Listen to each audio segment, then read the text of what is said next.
One Point Perspective, Part 2. Drop, and the drop ceiling maybe there, or the ceiling tiles there. So wood would have dots closer together on the back wall. You don't have to do wood. You could make them farther and do tile. And what would happen is, again, it's dot to dot. So you match this vanishing point to this dot and draw a line. And then move your ruler and draw a line. To each dot you draw a line. Okay? Pressing down on your ruler so it doesn't move. In order to draw like this, you need to press really hard on your ruler. And hold it still. And then don't draw on over your bench. The floor is under your bench. So just skip the bench part when you get to it.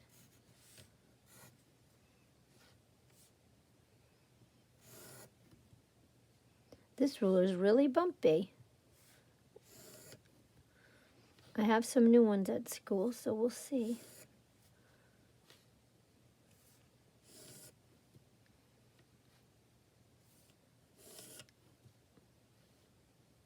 And there we go. Okay. Don't forget now, this is like the edge of the floor on each side. And now we have our wood planks. And what I did was create horizontal lines. If you look at a wood floor, the horizontal lines vary.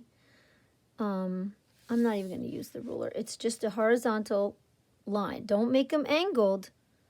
These lines, if they're angled, they're not going to look right. So maybe I have one there, one here, one there. Maybe we'll start over, go there. I'm just doing like the first one that's on each.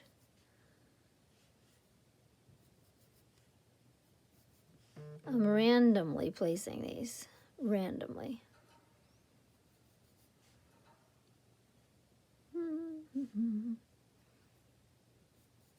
And we'll go here. Okay, that one's a little crooked. And then I'll do another set here, here.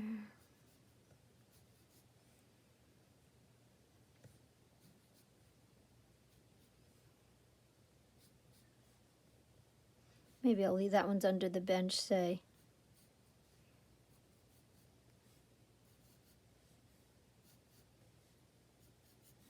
All right. Anyway, I did 2 on each. You get the idea. It's not necessary to count, but randomly placed for planks, okay? Next would be the ceiling.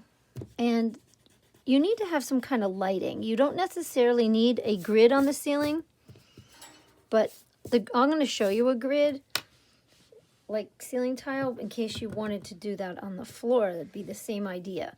It's just like the wood, but we go wider. Okay, I'm sure there's more than that in this building, but it's a visual thing. I didn't count how many ceiling tiles are in a room, but I'm making them kind of wide so that you get the visual idea. Oh, friends, I'm so sorry. Yeah, so it's connecting the dots from there to there, from there to there. And this one is so off. I knew it. When I started doing that one, I knew right away that that was off.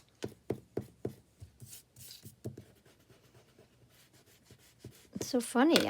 All of a sudden I felt like, whoa, something's wrong. So dot to dot,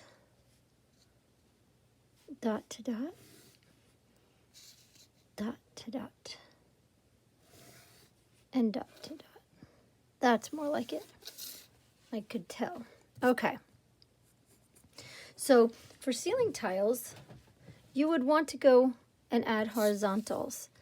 And at first, they're going to be kind of close together because they're down the hall.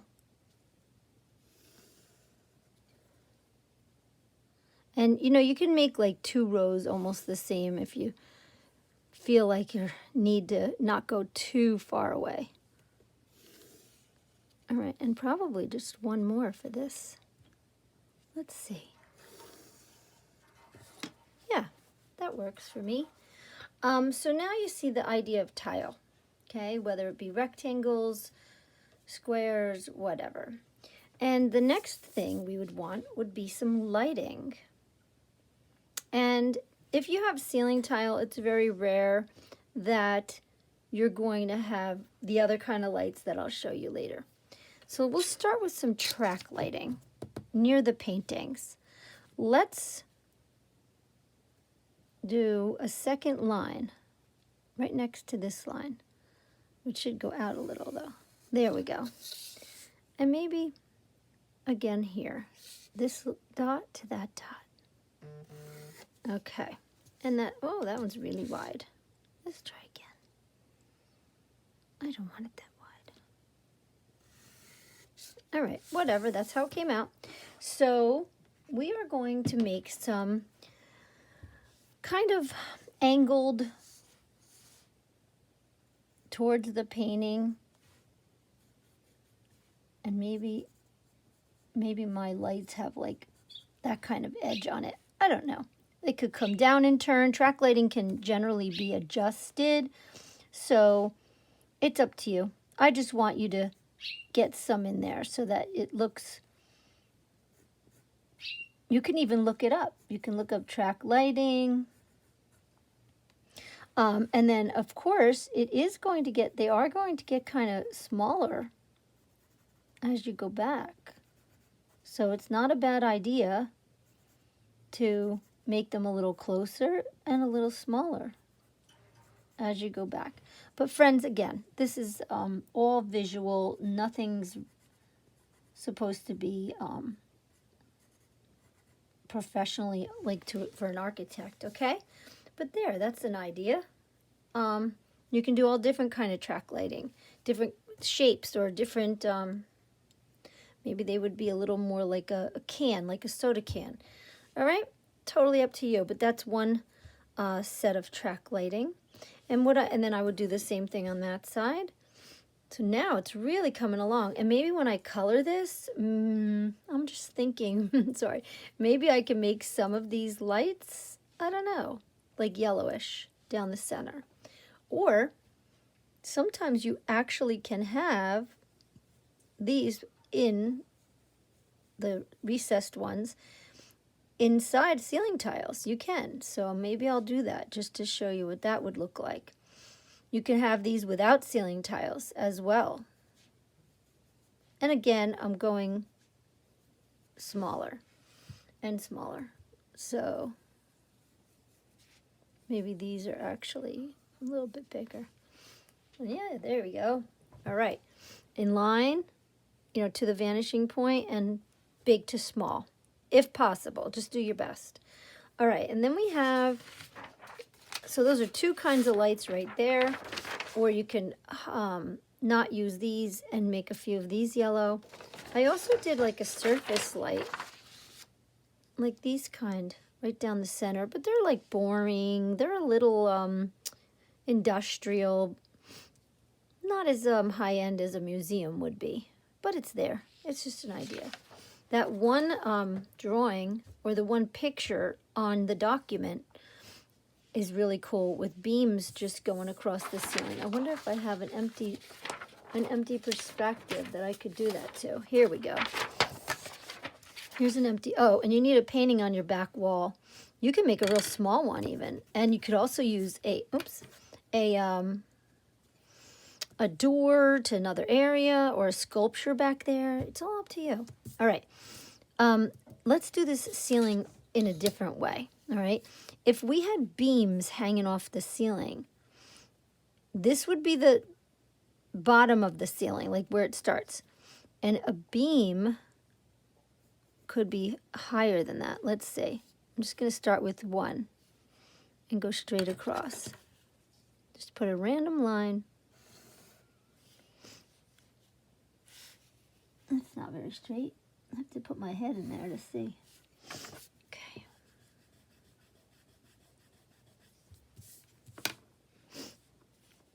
And I want to have both of these so you could see it would be like a beam like that. There we go. And then that tells me where it ends when I do both across from here. Okay, now that's just a single line, but if it was a piece of wood or a beam, it would have thickness to it.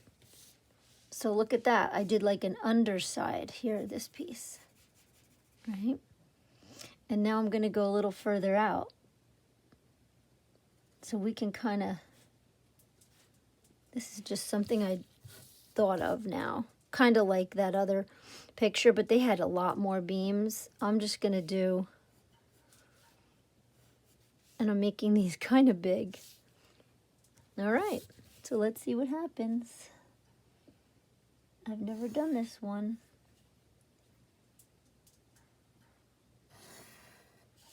And straight across. It's kind of crooked. It's not lining up perfectly at all. I have to get a little more straight. You probably see my head in the drawing. Okay, that's the bottom. And then we're going to go up from there. This is very different.